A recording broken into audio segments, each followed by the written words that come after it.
Welcome back to another episode of Expertly Unqualified. Welcome back, everyone.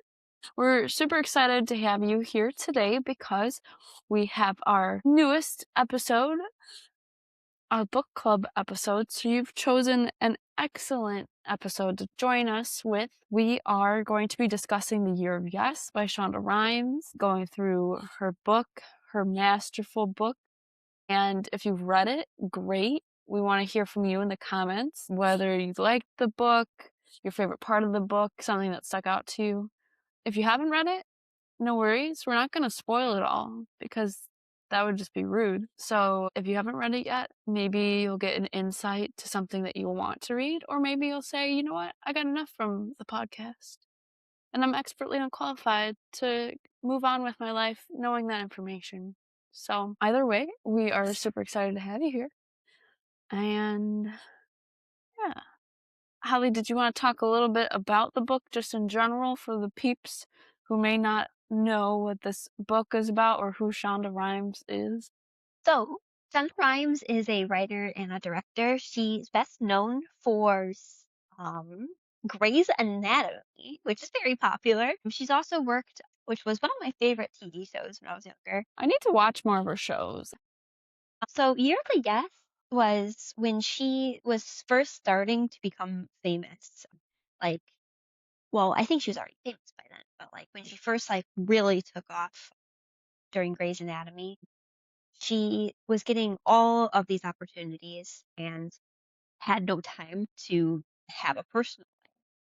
So one day her sister sat her down and said, or texted her saying, "You say no to everything."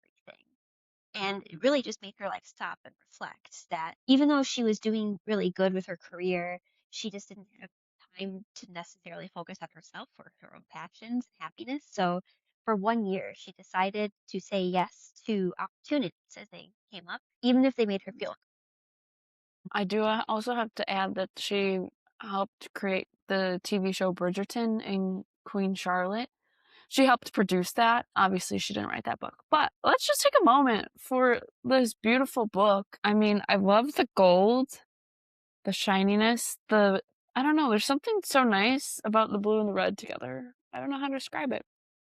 And I do love the gold. I'm a sucker for shiny I things. know. Sorry for interrupting. No, you're good. And it's got the gold on the side too. It's like, if you're not watching on YouTube or Spotify, just know it's got like a sky blue cover. It's got the word yes all over it in probably 172 point font. I'm kidding. A large font. And then in the middle, it's a gold circle. And this is the 10th anniversary edition. So this came out in 2025. I'm still dating everything as 2025. So we're doing an extension of 2025 in 2026. If you chose to read her original book, it is an excellent read as well. This new book, the 10th edition, has 7 new chapters in it. So we just decided to go big or go home. So we went big and we got the 10th anniversary edition. Well, one other thing just to note before we dive in is that this is our first book club edition of our podcast. We thought we could expand a little bit. Holly and I are both book people, you know. And I had first heard about Shonda Rhimes through a podcast, actually. So I listen to the Mel Robbins podcast pretty often, pretty regularly. And she had Shonda on, I guess, a few months ago. And they were talking about this, and it just seemed very interesting. And I'm a sucker for a new book. So Holly and I kind of discussed, we're like, this would be perfect for the beginning of the year. Because I feel like in January, everybody tries to have these, like, I don't know, like, you review on your years past, then review what you want, or not review, like look back on years past, and then also look to the future for this next year. What do you want it to bring? That sort of thing. And so I thought it would be very fitting for the beginning of the year, sometime in January. If you've already stopped doing your New Year's resolution, this is one that you can start. And it's not even a resolution that's like short term. I think it's like a long term thing. And you'll see once we dive in a little bit deeper. And again, we're not going to spoil the whole book. You should go buy it. You should go read it. I do have to say, Holly mentioned that she listened to the audiobook And so I read half the, like, physical book, and then I listened to half the audiobook. Did you enjoy the audiobook? Did, and I've been using Spotify for Yeah. audiobooks. So, did you enjoy the audiobook? It was so good, and I love when the author is the one reading the book to you, and then there's certain parts where she gives a lot of speeches, right? She's a very popular lady, everybody loves her shows, everybody wants to hear her wisdom, and so she puts in the book, she puts the transcript of her speech, and obviously you're reading it in your head, and you're like, "Oh, okay, that's pretty cool." On the audiobook, it's the recording from the speech, which I thought was awesome. If you choose to read the book, she is interviewed by Oprah. Shonda goes on to win an award, and Oprah presents it to her. And so it's the record in the audiobook, there's a recording of Oprah talking about her and that sort of thing. So I highly recommend if you don't want the physical book, do the audiobook and maybe do a combination of both. It's so good. But Holly gave a good overview about what the book is, A Year of Yes. Shonda's sister kind of pointed out, hey, you say no to everything. And specific to kind of the job environment that Shonda has, right? There's all these events and parties and go meet this person, go talk on this show. And so she was saying no to a lot of it, but she was fine with it for a little bit because personally she was, or I guess professionally in her job, she was happy with where that was at. Um, but then obviously when someone close to you points out something, you're like, I guess I gotta listen. So she takes on a whole year of yes. And I enjoyed how she kind of broke it down into different chapters. It's not her just saying like, I said yes to reading more. I said yes to this. It's like more of a storytelling, obviously, because she produces shows and stuff. So I'm going to stop rambling. But I was going to start with in the beginning, there was an important page that I liked. So I will share it. Okay. Um, so she decides eventually that she's gonna say yes to everything. And that kind of scares her because imagine if you were like, I'm gonna do this for a whole year. I can't imagine saying yes for a whole year, but after reading this book, maybe I'll try. It's very scary at the beginning. But on page 48 of the 10th anniversary of Year of Yes by Shonda Rhimes, she says, I'm not enthusiastic, but I am determined. My logic is wildly simple, and it goes like this. Saying no has gotten me here. Here sucks. Saying yes might be the way to someplace better. If not a way to someplace better, at least to someplace different. And I thought, how many times have you personally been doing something and you're like, I wish this would change, but you don't do anything about it? So, I really related to her in this because she mentioned that she's also a little bit more of an introvert and has a deathly big fear of public speaking. So, I definitely had a bit of a moment of realization, similar, not to the same extent when I was younger, because I would just say no to everything because I was socially anxious. Yeah. What's kind of funny is like, even though it's the year of yes, and she would say no to everything, I would find that like I would be saying yes to so many things that Yeah. I would be, like, overwhelmed by all the things that I had on my plate because I just kept saying yes, yes, yes, but I can definitely relate to, like, certain situations where I'd be like, "Actually, nah." Or, for example, like, one concrete thing I could think of is, like, if I was going to, like, a work event or a school event, instead of or heck, even, like, just walking out, like, taking a walk around the block or whatever. If I ever passed somebody on the sidewalk, we're gonna go with the walk because this will make the most sense. If I was out for a walk, just minding my own business, every time I'd pass somebody, I wouldn't make eye contact, I would just look down. What do I think they're gonna do? They're gonna bite me? So I've made the conscious effort of, okay, I can look up and say, "Good morning. Hello."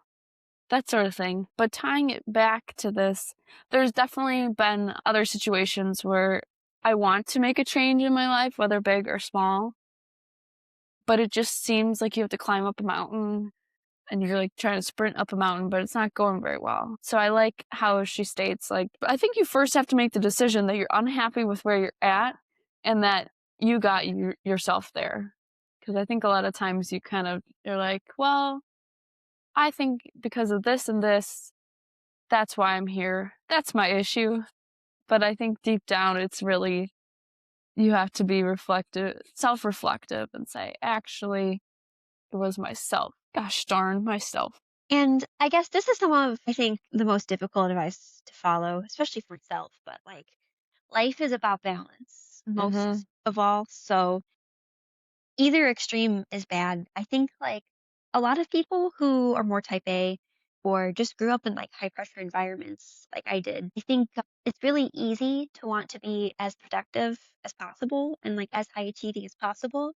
But that's not really sustainable at all. And, like, Yeah. especially, like, now, there's so much, like, push to, like, be the most caffeinated, the most hardworking, like, "Don't sleep," like, "Just do it," Nike slogan. Yep. But sometimes the best thing you can do is just be balanced. So, I think Hmm.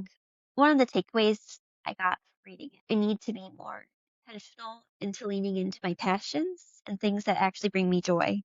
Yes. Yes. And we've done a couple episodes of the podcast where we talked about like joy lists and that sort of thing. But I liked how in this book talked about like in the beginning, Shonda really only cared about like her girls and her job.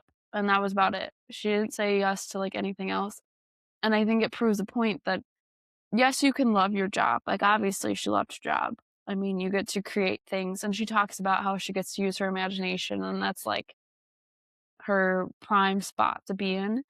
But I think it's also important to have stuff outside of just work or just one hobby. You want to be multifaceted and choose the things that you enjoy and have multiple of them. Because sometimes you get stuck with, I wake up, I go to work, I go to sleep. I wake up, go to work, go to sleep. And so she kind of dives into that a little bit more. So I thought that's good. And then in that same chapter that she was talking about, like, I got here, here sucks. Basically, she decides that she just needs to believe in herself, which I think is super important because I feel like you can't get anywhere unless you believe that you're going to be able to do something. She was talking about how she keeps she's going to believe in herself, she's going to say yes, and she mentions how you need to be a doer and not just a sayer. And she really dives into that thought because how many times I'm guilty of this. I'm like, I'm going to do the dishes today, and then you just keep pushing it back, and you're like, well, that's okay, I'll do them later. Or I think I think that's an important part too, where the first step is self-reflection. You're looking at, okay, I'm not happy where I'm at. Where do I want to go? And I'm going to get there by doing and believing. For the first, probably like first quarter of the book, I would say, she kind of dives in on the fact that when she's doing something she's scared of doing, her brain goes to worst case scenario. She's going to be giving a speech and she's going to have a stain on her shirt. She's going to trip and fall up the stairs. Holly, I don't know about you, but I do worst case scenario way too often. I do, and I go to crazy extremes. It's not like, oh, Yeah. it's just this one little thing. It's like, no, And everything's going to fall apart. I think, like, especially working at Starbucks, like, it really gave me creativity with thinking of what the worst case. You're like, But yes, if a customer throws a hot coffee at me, I know that the exit is over here, but I can't slip on the water that's on. if someone lights the store on fire again, this is where the fire extinguisher is, and let's just teach everyone how to use it. Yeah. But yeah, I really like that Shonda really like focused on like how fear and avoidance were keeping her from doing the things that would Hmm. bring like more joy and meaning to her life. And that like it was like a process to kind of overcome the fear and the avoidance. Definitely. And she dives more in to this a little bit further in, and it's on the whole idea of like, I'm believing, I'm gonna do it. And so on page 83 of Year of Yes, she was asked to do a speech at her alma mater, Dartmouth, and she's like so scared of doing it, but it's her year of yes, so she's got to say yes and whatnot. And so on page 83, she says, if I'm going to give a speech, if I'm gonna stand up there and give a speech in front of all these people, if I'm gonna make this leap, if I'm gonna say yes, if I'm going to say yes, I wonder how many times yes is in this book. I might as well say yes to being me. One of the things that's unique about her, right? She writes all of these and produces all of these fiction TV shows and stuff. And like her happy place is living in fantasy, kind of. And so she talks about how important it is to just be her, say yes to her, and just tell the truth. Don't make up anything. And I liked that of if I'm gonna say yes, I'm saying yes to me. Yeah. Um, and I think over the years, I can definitely relate to this of like if you think back, you know how everybody's doing the thing on Instagram where they're posting from 2016, like posting all if you're not with it on Instagram, that's probably a good thing because you don't waste your time on it. But I don't know why specifically this year, but somebody started a trend of posting photos from 2016 and kind of looking back and oh, reminiscing about the good old days because that was 10 years ago. So that was the year I graduated high school, but it's funny because a lot of my coworkers, honestly, like everyone, I think really likes looking at my old pictures Yeah. from back before 2016. So what I was gonna tie it into of looking back, I can definitely see where I wasn't like fully myself, if that makes sense. Yeah, I was kind of going through the motions of, oh, I'm nice, I enjoy school, I work hard at school, play softball, I love softball, that sort of thing. But I didn't really find my true like personality during that time. I was just thinking back to 2016, but just in general, like younger Caroline, yeah, I had all of these things that I like to do, but people were only seeing like part of me. And I think like once I got to college and kind of beyond, I've really dove into like what do I like to do? Who am I? And I'll talk more about this later. There's something else that ties into this, and you'll see in a second. Just thinking about just be you because there's no other you.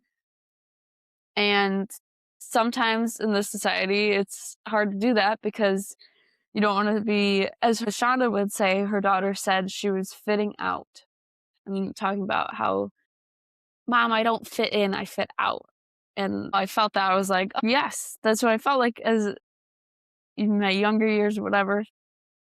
But then Shonda realizes, like, actually, you want to fit out.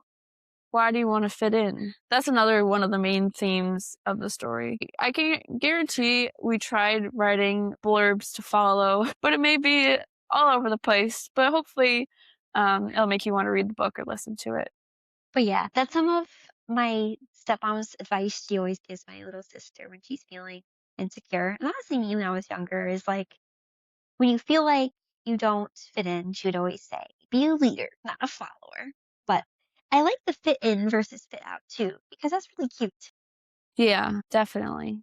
And it's very relatable. But we can move along. I have just a whole bunch of different little blurbs everywhere. My annotation skills from high school have gone out the window. So, did you ever have to do that? Well, yeah. Did you get graded on it too?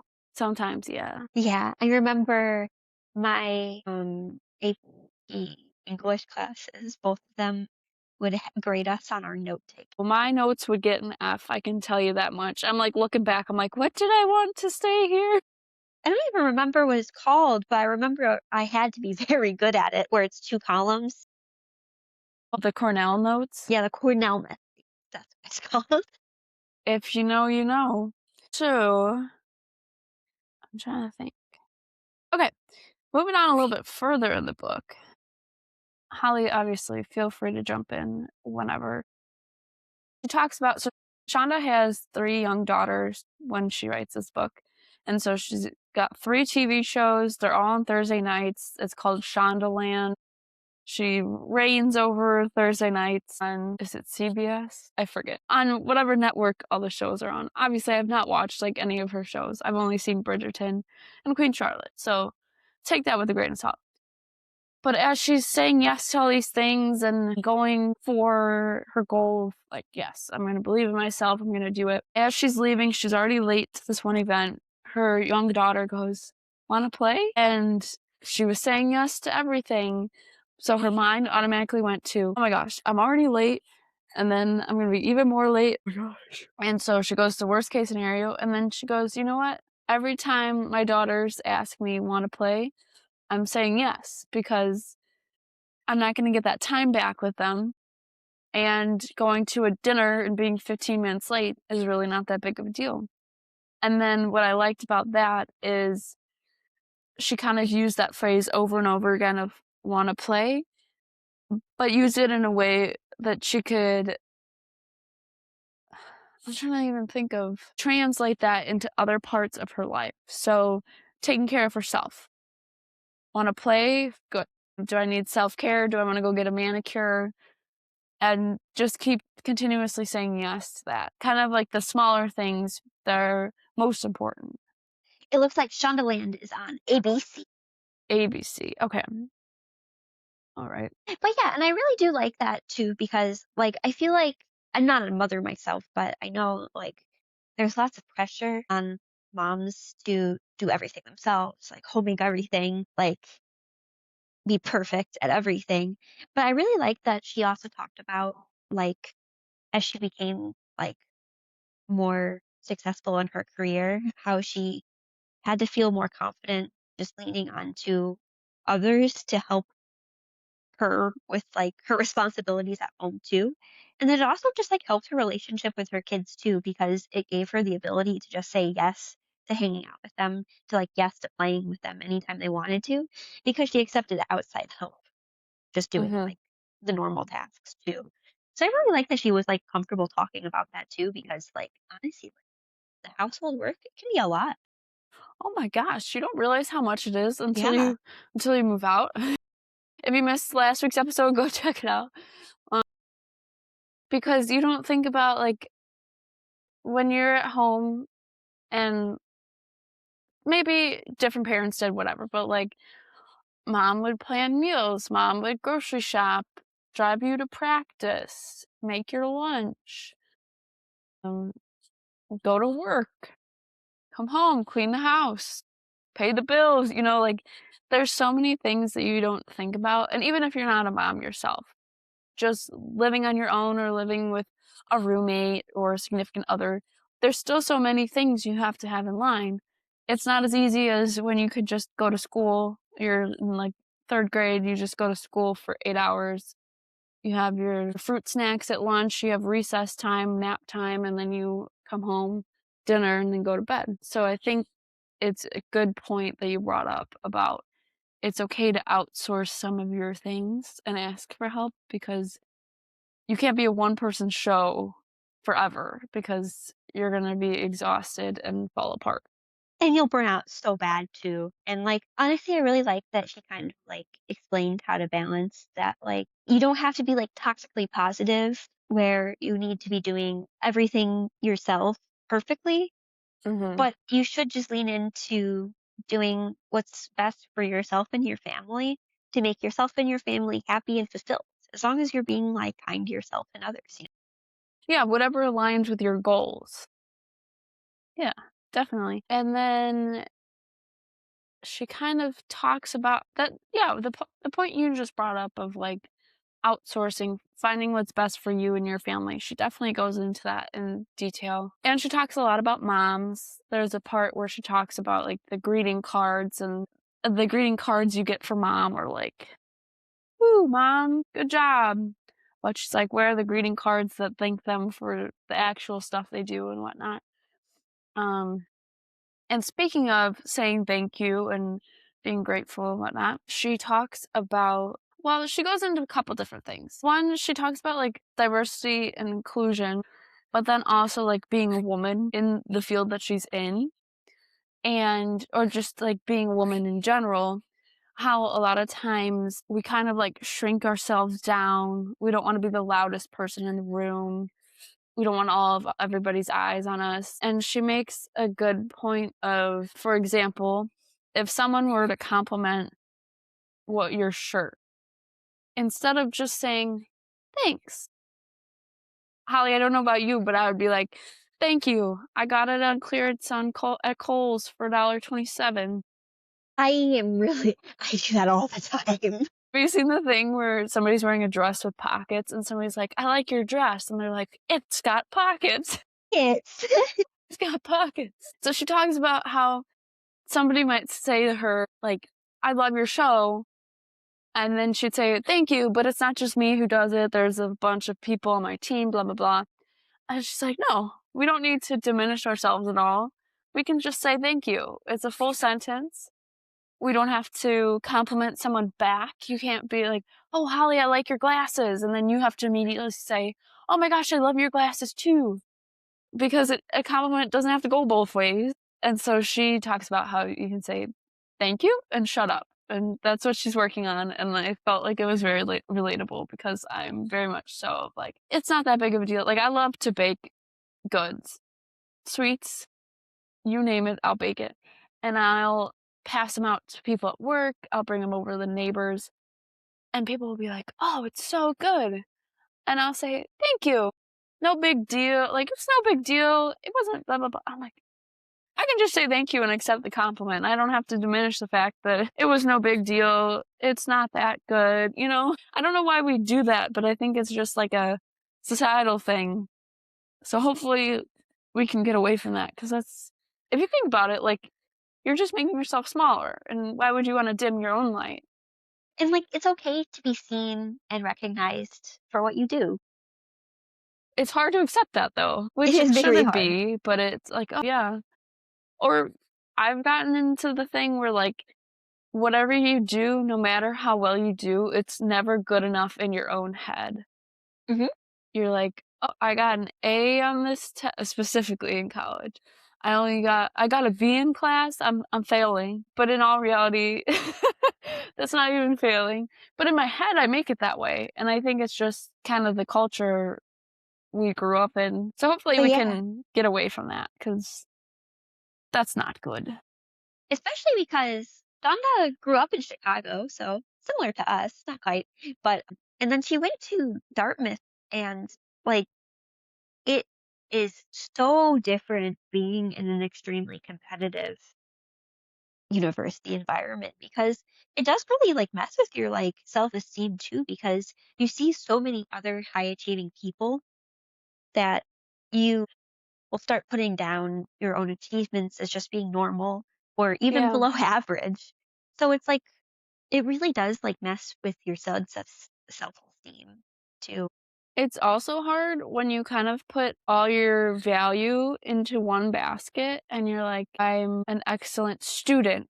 And that's like your whole identity and that's it. And then you don't do anything outside of school. You just study, you eat, you sleep, you study, and that's like your whole personality. So she makes an excellent point throughout the whole book that you can't just be in one basket because if that happens to be taken away or changes, then you lose your whole identity, which is hard to come back from, not impossible, but it's a long journey back. She also talks about standing in the stance of, like, if you're ever doubting yourself, just strike a pose like Wonder Woman. And she writes in her book Badassery, which I was like, get it, girl. Yeah. Yeah, I get it.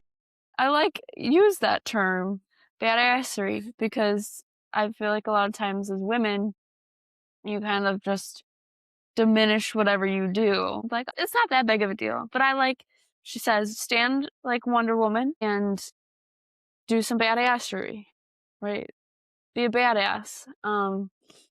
And to prove that point, on page 197, this is where she talks about Wonder Woman. So on page 97 of Year of Yes by Shonda Rhimes, she said, okay, badassery, I'm discovering, is a new level of confidence in both yourself and those around you.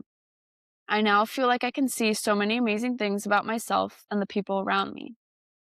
It's as if before, by hiding and worrying and being unhappy, I was not looking at the people around me and seeing how truly gifted and amazing they are.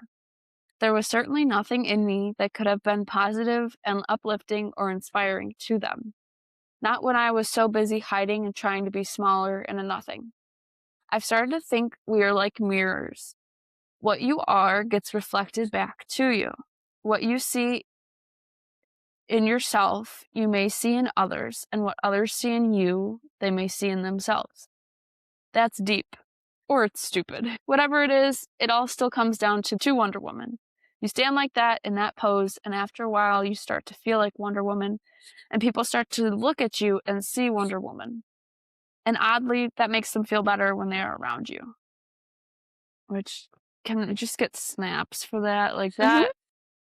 that was so good because if you think about it, if you're making yourself smaller, there's other close people around you, they can kind of see that and they're like, oh, maybe we should act like you. And then everybody's shrinking themselves down. But I really like how she puts it with the mirrors. The people you surround yourself with is how you're going to act. And it's kind of like how you see yourself.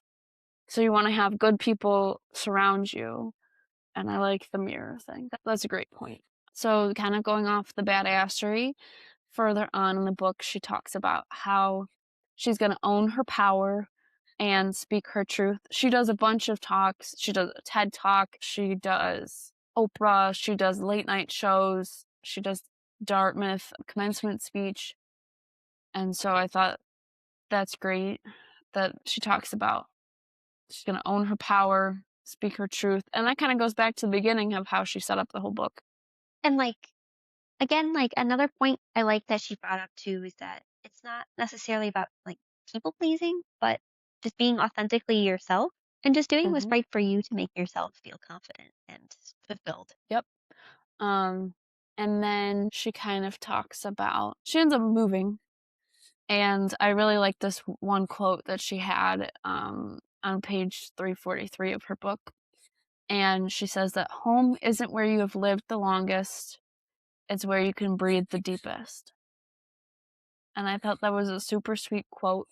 You can see throughout her whole book how important her friends and family, or she calls them her ride or die, um, are to her. And that's such an important thing.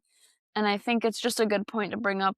You want to keep your ties with your family close. If for whatever reason you have family issues, because I think every single family has them, don't feel like you're stuck with only like your blood family because you can surround yourself with friends that end up becoming like family. And she makes an excellent point throughout her whole book of just like how important it is to have people that value what you have and that you value them and keep them close because they're your support system. But no, it's absolutely true because it's like you don't necessarily have to like family can be more than just like your born family, especially like even if you're just born with a smaller family, like it can be friends, family, and like you make your own family as you get older. I think the biggest thing is just having a support system with you. That's the biggest thing. It doesn't matter where it comes from, whether it's family or friends, but having that support system is huge. And yeah, I can definitely relate to the feeling of home. It's not the house you're in, it's the people who surround you. Mhm. And then moving on a little bit further into the book, she really goes into detail about how saying yes has changed her life. And she says, what happens when you say yes is you get to live the life you want. Because there's a lot of times, I mean, I've heard on so many episodes of podcasts and shows and whatnot of like motivation and you gotta want to do it. But it's not even that. It's you have to deep down want to make a change. And then from there, other things can grow from it. And most of the time, you're holding yourself back, which is hard to realize. But once you realize that, then you can start doing the things you actually truly want to do. Yeah. So yeah, it's definitely like I would say most of the time for me personally, I hold myself back in some areas. And so I liked having this book to kind of shed light on like you probably are holding yourself back. But if you just say yes and believe, and I've even heard other people like instead of saying like what happens if everything goes terribly, and think about it and, like, reframe it as what happens if everything goes right. So it was kind of that theme. She doesn't specifically state that, but it's basically that theme. And then I only have one more point. Holly, I don't know if you have any others. She talks about at the end of the book, one of her daughters wants to start golf, and Shonda herself has never done golf, but she takes on a new challenge and she says, "You know what? I'll do it with you."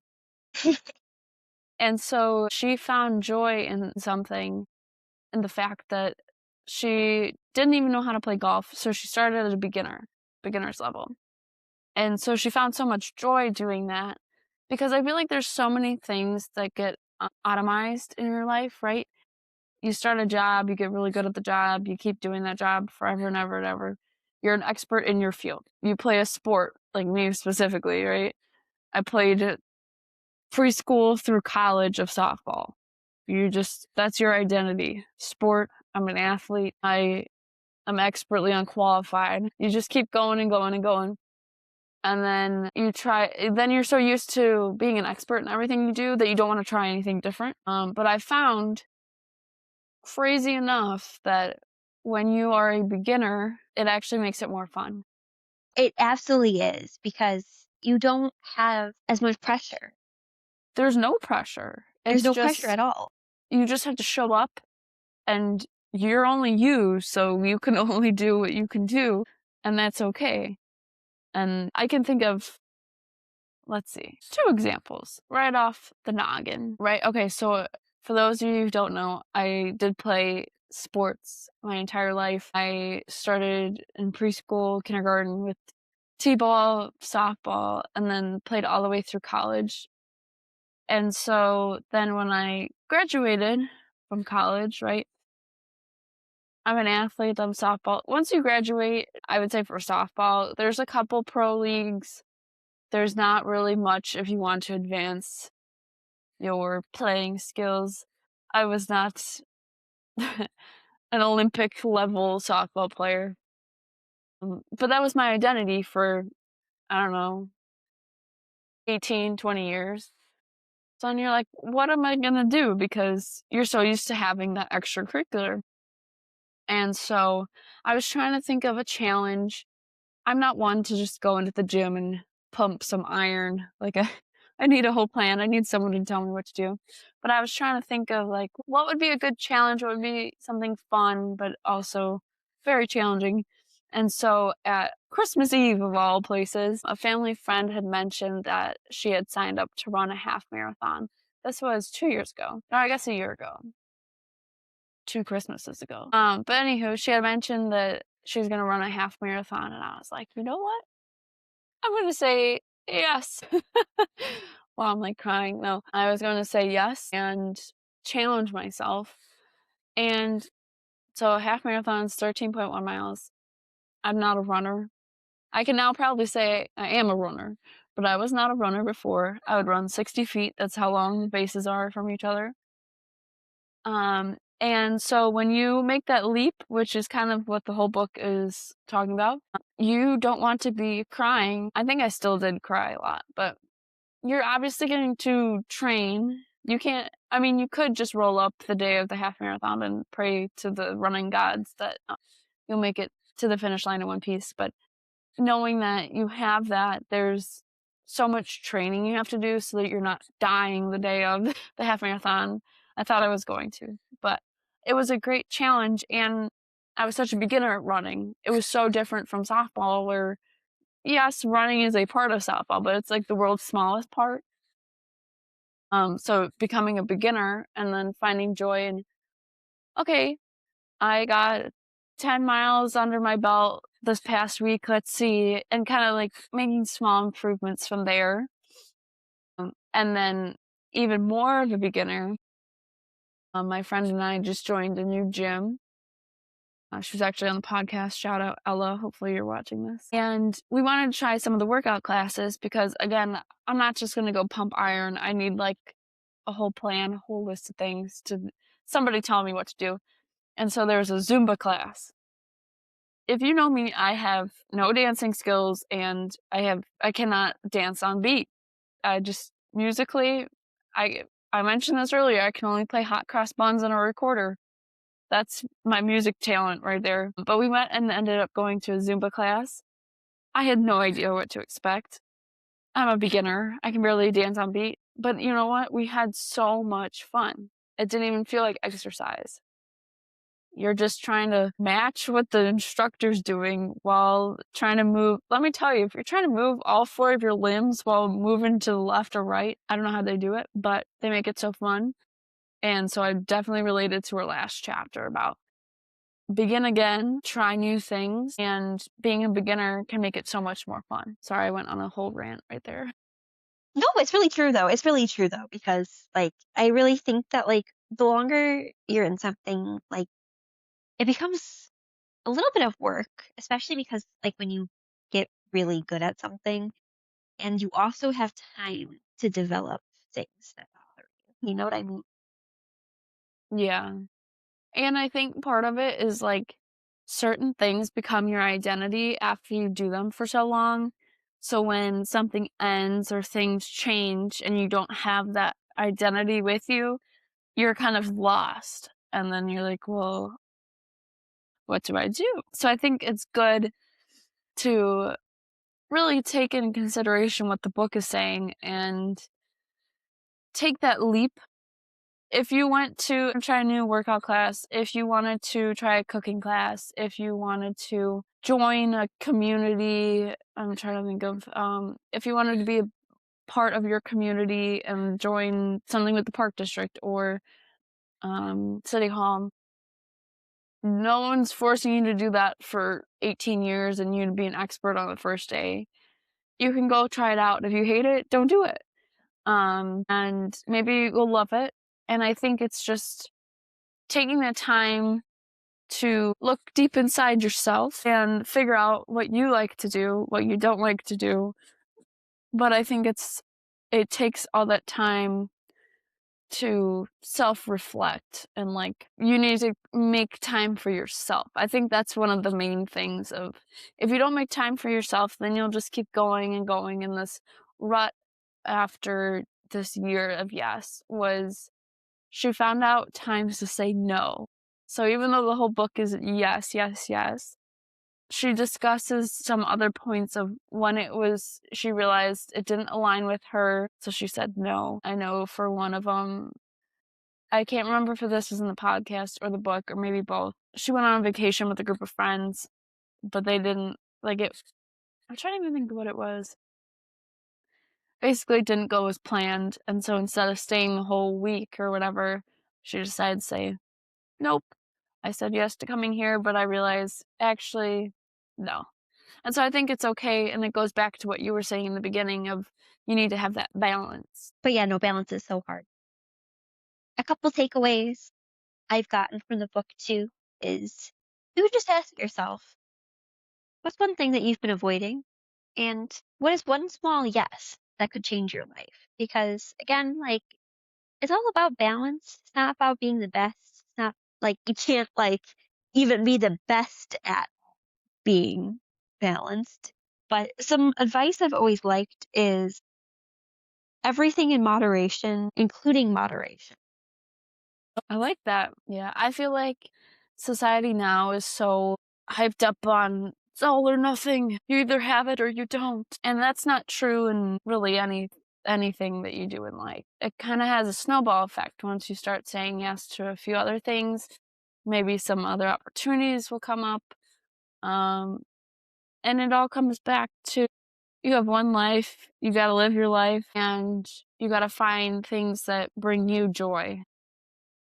And I think with her being able to say yes to a bunch of things, she's opened the door and the possibilities of making her life more full and even better than she expected. All right. So that wraps up our little book talk about Year of Yes by Shonda Rhimes. If we haven't convinced you to get it, please listen to it. It's good. It's worth it. I'm going to share it with my friends and family. If you get the physical book, you need a fun bookmark. I got this as a Christmas present from my parents. It's a little like location thing and it says you fell asleep here, which is very accurate for me. And also, who doesn't love going to, like, a bookstore and picking out a new book? Thank you for joining us for this part of the book club. Maybe if you guys like it, we'll do some more because honestly, this book was very inspirational. I think it's just a good reminder. There's some good takeaways throughout the whole book. So if we're gonna have another one, we will let you know what book it is. We'll give you some time to read it. We did mention it a few other times, so hopefully you were able to pick up a copy, listen to it, borrow it from the library. But in expertly unqualified fashion, it wouldn't be right to leave here without our unqualified rant and advice. Let's just say our advice is to go get the book, go read it, listen to it, because it's a good one. But we do have some rants. We didn't get to rants last week, so maybe we'll have some extra rants this week. Let's see.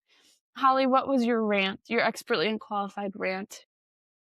Okay, so I know it's in like good spirits and I know that they're trying to be nice, but I keep hearing in the drive-through, stay warm in there, which honestly, we would be warm if you came inside If you because weren't in the most drive-through, stores, yeah, because most places will have a vestibule, so cold air doesn't really get inside. But if you're coming in through the drive-through, we're opening up a window and blasting everybody inside with cold air. So like, I know you're trying to be nice, but you're the reason I'm cold. how So it dare just they? reminds me, like, the first time I've ever gotten a customer complaint at Starbucks was this lady complained that I closed the window after taking her payment before giving her her drink because it was -30 Fahrenheit before wind chill, That's so stupid. which it's like, it's just not realistic. It's not realistic, but that's my Yeah. rant for the week. I do have to say, for those of you who are not in the Midwest, you lucky ducks, man. We are experiencing freezing cold weather, not just normal cold in January. Tomorrow, the high for the day, I think, is like -5. Like, that's the high of the day.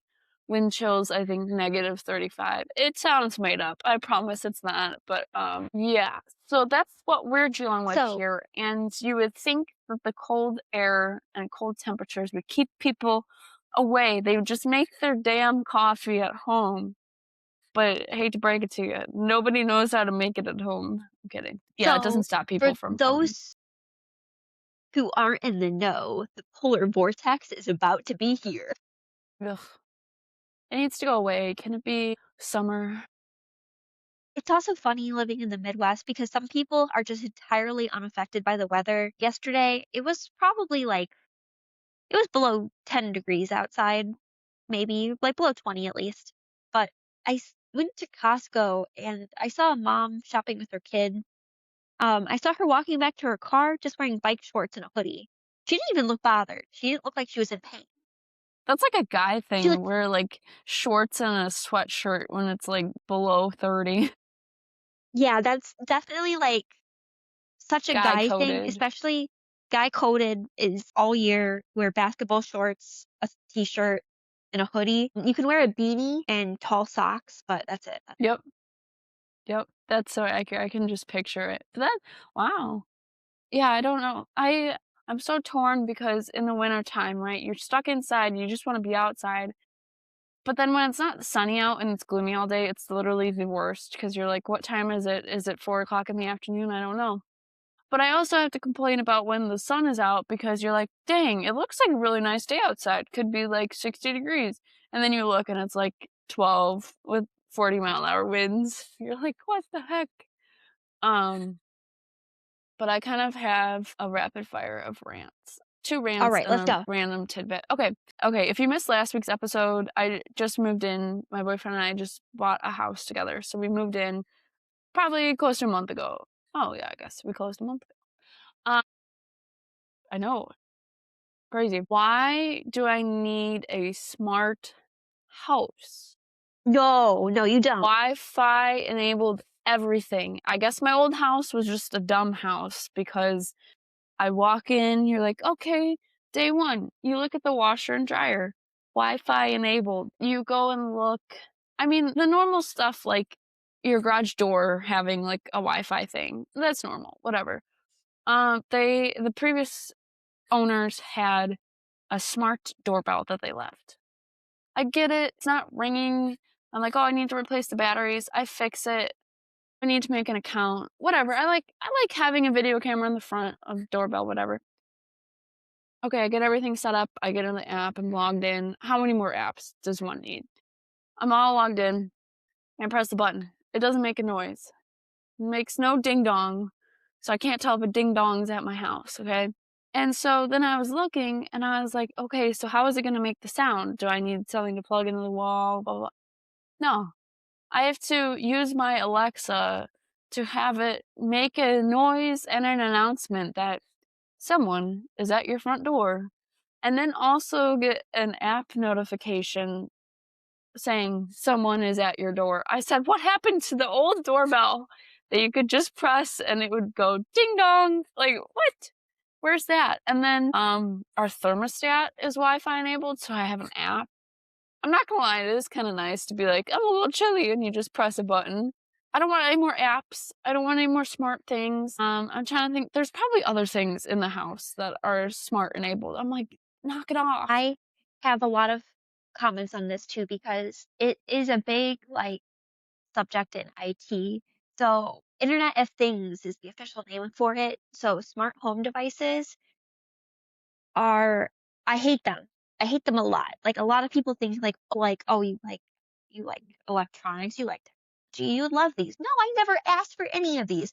So basically for people who don't know, basically it's the software is owned by a company. Oh, I'm gonna use Roomba for an example. Roomba went bankrupt. So guess what? All of the Roomba brand devices, if are not functioning correctly. I forgot if they're entirely not working or if Really? they just don't work um to like the same extent.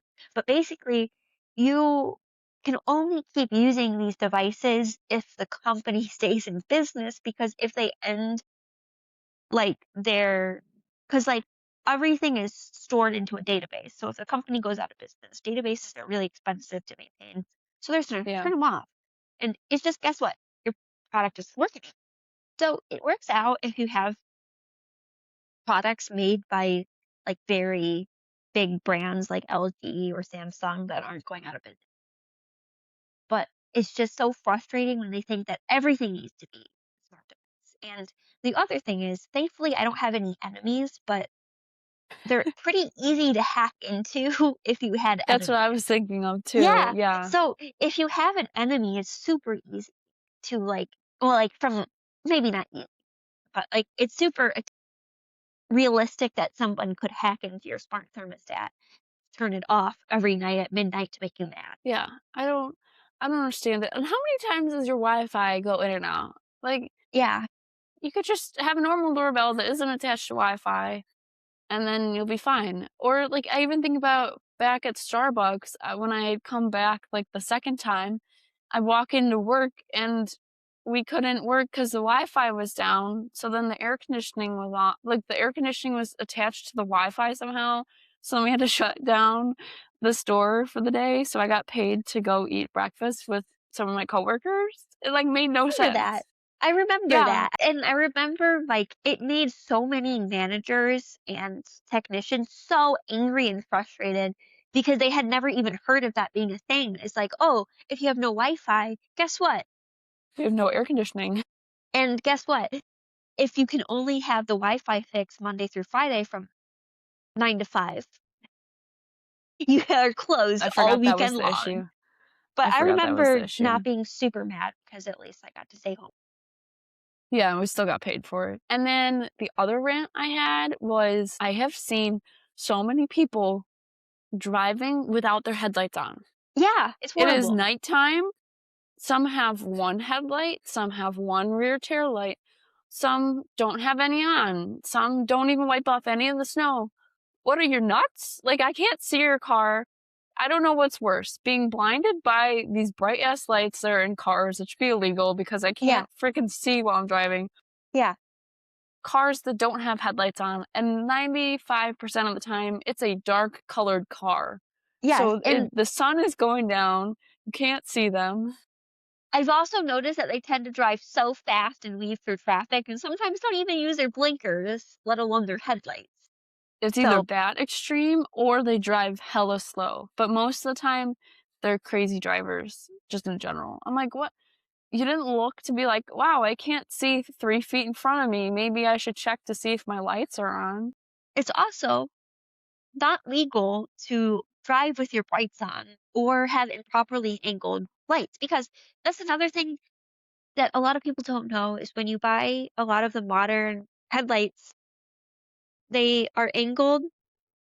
They're supposed to be angled down so it's not directly into everybody's headlights. But nope, nope, You nope. say it a little louder Straight for the into your eyes. people in the back.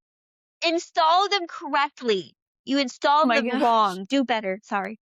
Do better. Have you ever been driving and the person behind you, their headlights are so bright, they're lighting up more in front of you than even your own headlights? Yes. Oh, yeah, definitely. So, what's up with that? Sorry for yelling into all of your ears. No, you're good. I like it. We got a lot of rants. And then the other random thing I was just gonna ask is, have you seen this on your feed where it's like, I don't know, they like animate, for example, food, and it's like angry food, and it's like, I'm a tomato. If you want me to be delicious and tasty, don't put me in the fridge. That's where I get mealy. Keep me out on the counter. Have you seen those? Yeah. Oh my god. Then there's like towels, and they're like an angry guy, and it's like, it's a towel with like a face and an angry mouth, and it's like, don't put fabric softener on me. What are you doing? You're ruining my whatever. They're so stupid, but I watch every single one of them. Oh my gosh. They're like, don't keep onions in the fridge. I make everything go bad around me. Also, like, I think a lot of these things are silly, but I guess they are true, especially with not keeping onions and potatoes in the fridge because it also can make them go bad faster. Yeah. So Especially I guess where I was going with that point is, if you haven't seen those videos, you should look them up because they're so ridiculous, but you'll keep watching them, and you're just, like, getting yelled at by a tomato with a fake face on it, or, like, I'm trying to even think, there's, like, bath towel or your pillowcase or just, like, other things, and they just yell at you, and I don't know. I guess that's just the vibe of 2026. You learn tips by getting yelled at. But yeah, I think those are my rants of the week. They needed to be stated so somebody could hear them and not just me. But all oh, right, well, thank you so much for joining us on this special episode of Book Club on Expertly Unqualified. We hope you enjoyed our little take on Year of Yes by Shonda Rhimes, 10th anniversary edition. Hopefully, we weren't too all over the place. We tried to be organized and prepared. but thanks you again for listening and let us know if you'd like to have more book club episodes. Yes, we can read more books. We can discuss more books. If you have any suggestions of books, we can do that. Again, take 30 seconds right now. If you're not following us on YouTube or Instagram or Spotify, go ahead and click that follow button. It means a lot to us. We bring you this for free on our own dime, and we have a lot of fun doing it. So we want to hear from you. Leave a comment, subscribe, like, share this with a friend, and we will catch you guys next week. All right, bye. All right, bye. All right, that's a wrap on our episode of Expertly Unqualified. If you stuck around this long, You're either extremely loyal, extremely bored, or extremely caffeinated. Either way, we love that for you. make sure to follow us wherever you get your podcasts and leave a review if you laughed, related, or were personally attacked by something we said. Find new episodes and more on our website, thepodmates.com. And don't forget, follow us on Instagram and YouTube at Expertly Unqualified. Send us your stories, questions, or weird hot takes. You might just hear them on a future episode. We are, as always, Expertly Unqualified. Conversation's so fun, you'll forget we have no idea what we're doing. was a Podmates production.